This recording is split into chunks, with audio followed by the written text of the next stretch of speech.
All জেনফাস UG 2024 ক্যান্ডিডেটকে KM teaching YouTube চ্যানেলে স্বাগতম। অনেক সময়ের অবসান ঘটিয়ে আজকে তোমাদের জন্য নতুন ভিডিও নিয়ে আসলাম।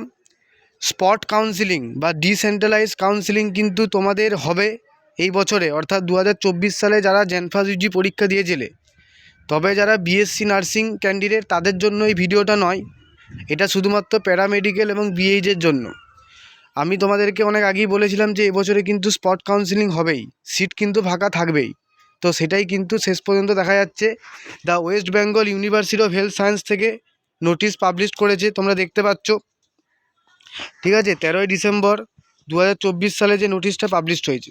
ওকে, তো এই নোটিশ অনুযায়ী যেটা বলছে তোমাদেরকে, সেটা হচ্ছে যে তোমাদেরকে ডেট অফ কাউন্সিলিং দিয়েছে, দেখতে পাচ্ছ 20/12/2024 তারিখ। তোমাদেরকে কিন্তু 10টার মধ্যে কলেজে চলে আসতে হবে এবং কাউন্সিলিং কিন্তু 12টা থেকে শুরু হবে। ঠিক আছে, তুমি যে কলেজে পড়তে চাইছো বা তোমার যে কলেজ টার্গেট আছে, তুমি সেই কলেজে কিন্তু চলে যাবে সকাল 10টার মধ্যে। এটা কারা কারা করতে পারবে সব কিছুই নোটিশে লেখা আছে।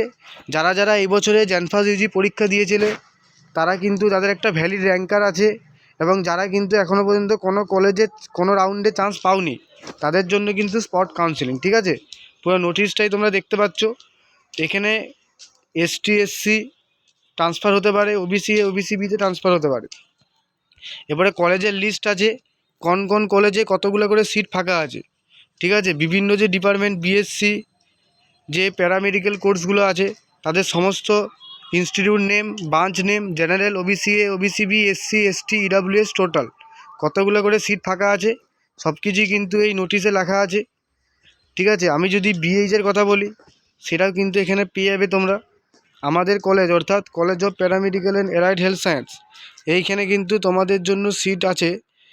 দেখাচ্ছি আমি, এখনও পর্যন্ত পিডিএফটা আসছে না। তো তোমরা দেখতে পাচ্ছ, এই দেখো college of paramedical and allied health science 56। এখানে তোমার জেনারেলের জন্য আছে 3টে সিট, ওবিসি এ মানে একটা, ওবিসি বি কোনো সিট নেই। তারপরে এসসির জন্য 2টো, এসটি হচ্ছে একটা, টোটাল 7টা সিট কিন্তু এখনও পর্যন্ত ফাঁকা রয়েছে। ঠিক আছে, তো তোমরা যারা যারা বিএইচএ করতে চাইছো তোমরা কিন্তু এই কলেজে যে তারিখ দেওয়া আছে 20 তারিখ, তোমরা কিন্তু সকাল 10টার মধ্যে চলে আসবে। এরপরে নেক্সট বিভিন্ন কলেজের লিস্ট তোমরা কিন্তু পেয়ে যাচ্ছ এখান থেকে। তো ফাইনালি স্পট কাউন্সিলিং হচ্ছে, এটাই হচ্ছে সবচেয়ে বড় সুখবর। ঠিক আছে, তবে তোমাদেরকে কিন্তু ডকুমেন্টসগুলো নিয়ে আসতে হবে, বিশেষ করে র্যাঙ্ক কার্ড থেকে শুরু করে আদার্স যে ডকুমেন্টসগুলো আছে সেগুলো নিয়ে আসতে হবে। সেগুলো নিয়ে না হয় আমি একটা ভিডিও পরবর্তীকালে দিয়ে দেবো। আপাতত আজকের ভিডিওটা শুধুমাত্র স্পট কাউন্সিলিং রিলেটেড এবং যে নোটিশটা পাবলিশ হয়েছে সেই নোটিশের জন্য। ওকে, তো সবাই পাশে থেকো। ভিডিও নতুন আসলে, ভিডিওগুলো যদি তোমরা নতুন দেখে থাকো তাহলে সাবস্ক্রাইব করে সবাই পাশে থাকবে। সবাইকে অসংখ্য ধন্যবাদ, থ্যাংক ইউ, সবাই ভালো থেকো।